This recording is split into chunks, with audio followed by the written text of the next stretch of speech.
Welcome guys in my YouTube channel. Ito na araw, tuturuan ko kayo kung paano mag-print gamit itong printer na yan guys, DCP T20DW Big Brother siya na brand. Tuturuan ko kayo ngayon kung paano mag-print gamit ang printer na to guys. Napaka basic lang. Punta tayo dito sa ating Photoshop. Depende sa inyo kung Photoshop yung gamit nyo o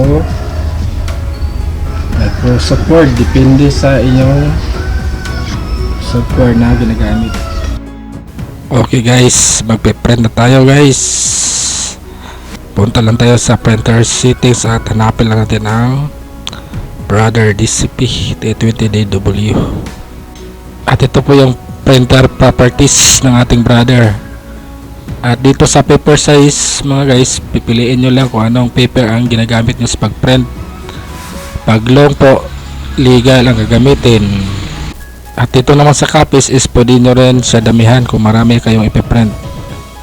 At ngayon dito na tayo sa paper source. Bale MP3 lang yung pipiliin natin kasi doon sa likuran ng printer ang ating gagamitin sa pag-print.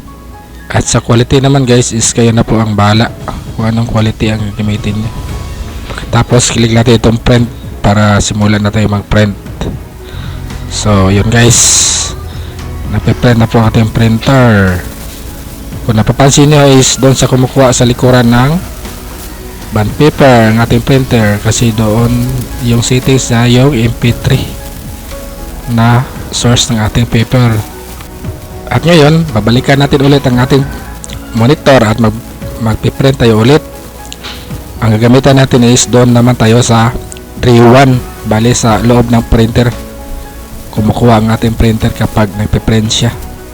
Doon siya kumukuha ng bond paper at susubukan natin ngayon ipiprint. So yun guys, kung napapansin natin mga guys, wala po siyang bond paper sa likuran pero nagkapag-print siya kasi doon siya kumukuha ng bond paper sa ilalim ng ating printer. Yun po ang 3-1 na settings. So bali ito yung dalawa natin na bond paper na tapos na na-print is bali ito yung settings natin na 3-1 at saka MP3. So thank you sa panood ng aking mga videos mga guys, and God bless po sa ating lahat.